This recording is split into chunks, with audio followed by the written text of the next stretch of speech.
napakasipag sa pagpupuri sa ating Panginoong Jesucristo. Sister Belma Ortales. Good afternoon, Sister B. Good morning po sa inyong lahat dyan at good afternoon po dito sa Pinas. Sa mapagpalang araw po muli sa ating lahat. Muli po sumainyong ang pag-ibig, kadakilaan at ang pagpapalat gabay ng ating Panginoon. Mga minamahal kong kapatid, para po sa araw na ito, marapati niyo po na ang mauuna sa ngayon ay ang talk for the purpose of dun sa ginagawa po nating series of worship talks, mga kapatid, para lalo po nating mabigyan ng diin at mabigyan po kayo ng magandang halimbawa kung paano po isang pamamaraan na nagagawa natin ang ating worship. Ito po ay upang lalo rin po tayong armasan sa pamamagitan po ng wastong kaalaman na malaman po natin ang worship ay hindi lang natin ginagawa sa tuwing tayo may assignment o kapag tayo ay nabigyan lang ng atas o kaya ay nais lang nating umawit o magpuri sa Panginoon. At nais po nating bigyan sa araw na ito ng emphasis. Ano nga ba ang meron sa worship? At bakit kailangan natin itong matutunan as per individual? Amen po? Natandaan niyo po, sinabi ko dati sa isa kong talk, worship is everyone's first ministry. Na mula nung ikaw ay sinilang at pinanganak, yung unang palahaw pa lang ng yung pag-iyak ay pagpupurit pagsamba na yan sa Panginoon. At sa mga oras na to, napapanahon, uunahin ko po yung talk.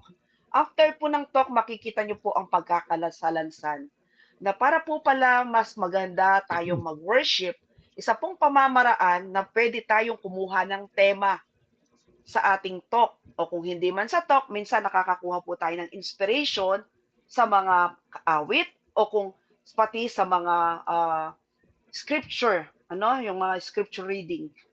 Pero at this time, allow me to use na magiging pamantayan ko dito at tema, yung talk, na kinuha ko po't pinili yung pamilyar sa inyo. Perhaps narinig nyo na ito. It is about overcoming the works of evil. This will be our talk for today. You see, mga kapatid, bakit mahalaga to? Dahil lahat po tayo ay may laban sa buhay. Amen po? At marami po tayong dapat mapagtagumpayan. At dito po ako kahangon ng tema, overcoming the works of evil. In every battle o sa lahat ng laban natin, merong isang makapangyarihan at yung walang iba kung hindi ang ating Panginoon. Amen? At dito po papasok ang kahalagahan ng worship, ng pagsamba at pagpupuri sa Panginoon. Meaning sa halip na maging warrior ka sa gitna ng iyong laban, magiging worshiper ka. Amen po? So, you see mga kapatid, if I may start, in our world, there's a force that goes against God's goodness and love. Sa mundo pong ating ginagalawan ngayon, noon pa man hanggang ngayon, may pwersa at kapangyarihan na kumikilos laban sa kabutihan at pag-ibig ng Diyos. Ito po yung mga kasamaan na dumudungis at sumisira sa kung ano ang tama at maninis na hangarin sa atin ng ating Panginoon, na layuning labanan at sirain ang kanyang pag-ibig at kabutihan sa ating lahat. Remember, ano po yung nasusulat sa John 10:10? The thief comes to steal, kill, and destroy. Dumarating ang magnanakaw upang magnakaw, pumatay at manira. Ang tanong ngayon, kung dumarating ang magnanakaw na kilala na naman natin kung sino siya, walang iba kung hindi ang dyablo, paano nga ba natin malalabanan at mapagtatagumpayan ang gawa niyang kasamaan? Amen po? Mga kapatid, tunay ngang madaming mga pangyayari at nangyayari sa buhay natin. Kagustuhan man po natin o hindi, na nauuwi po madalas sa pagkasira ng buhay, ng mga relasyon, pagkawala ng magandang samahan sa kapwa, at ang malala, pati na rin nauuwi sa pagdududa at kawalan ng pananalig sa Panginoon.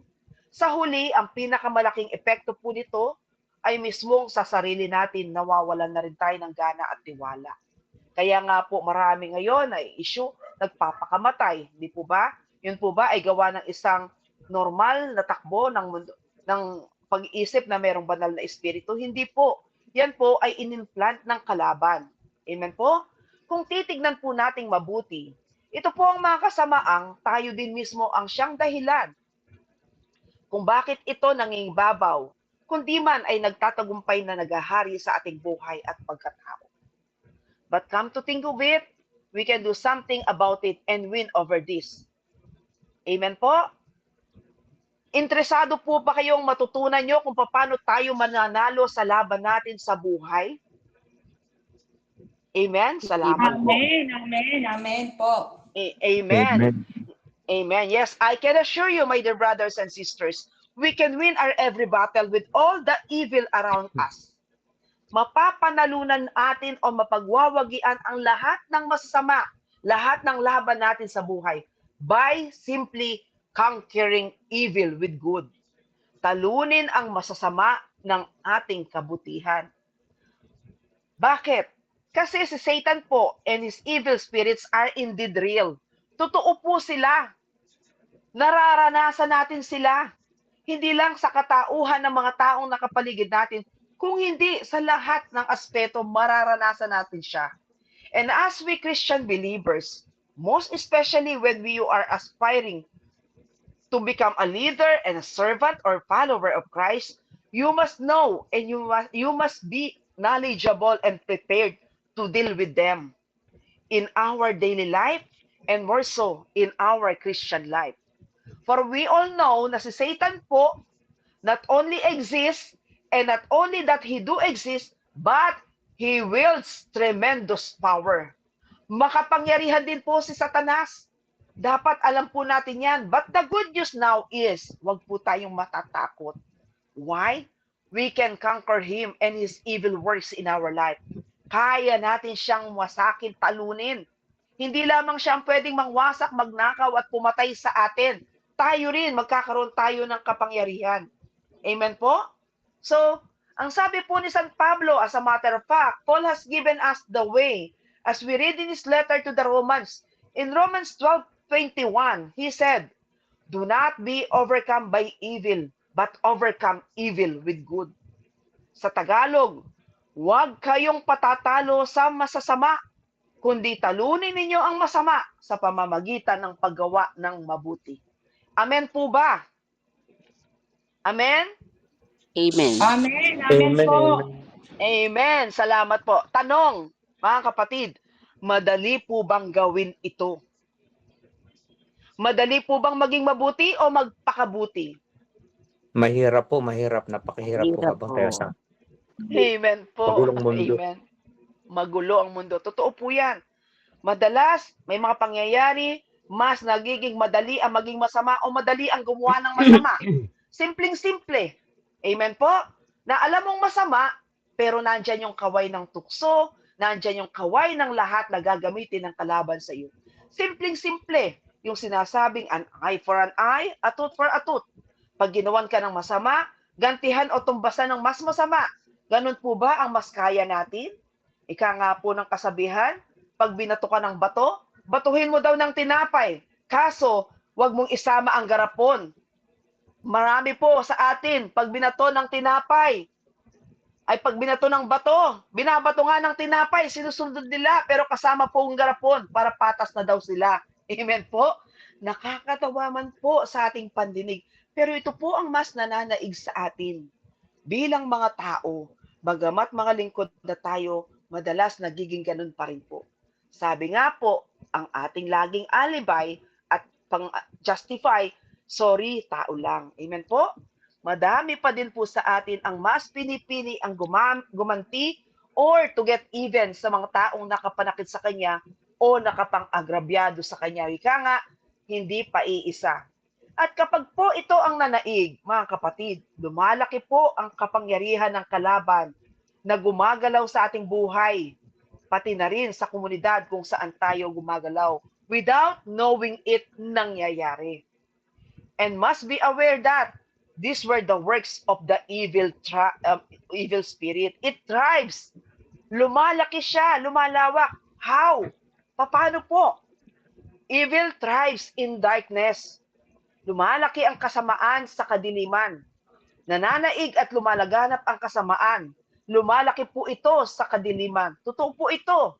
As you can see, mga kapatid, before, Satan used to be a mere serpent. Kung babasahin po natin, sa simula pa lang, mababasa natin sa Lumang Tipan, sa Old Testament, sa aklat ng Genesis, si Satanas na tumukso kay Eva, isa lamang siyang ahas. Amen po? Meaning, maliit pa lang siya sa tawag ng pagiging hari ng kadiliman. But so suddenly, in Revelations, sa huling bahagi ng New Testament, in Revelation, he has become a dragon. Why?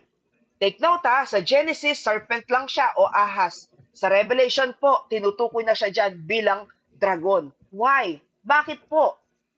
Simply because, mga kapatid, habang dumadami ang tao, dumadami ang masasama at mga gumagalaw sa kadiliman, lumalaki ang kanyang kapangyarihan. Nung una, ahas pa lang. Ngayon, sa aklat ng pahayag, siya ay isa ng dragon. Pinalaki at patuloy na pinalalaki ng mga tao sa dilim o gumagalaw sa dilim.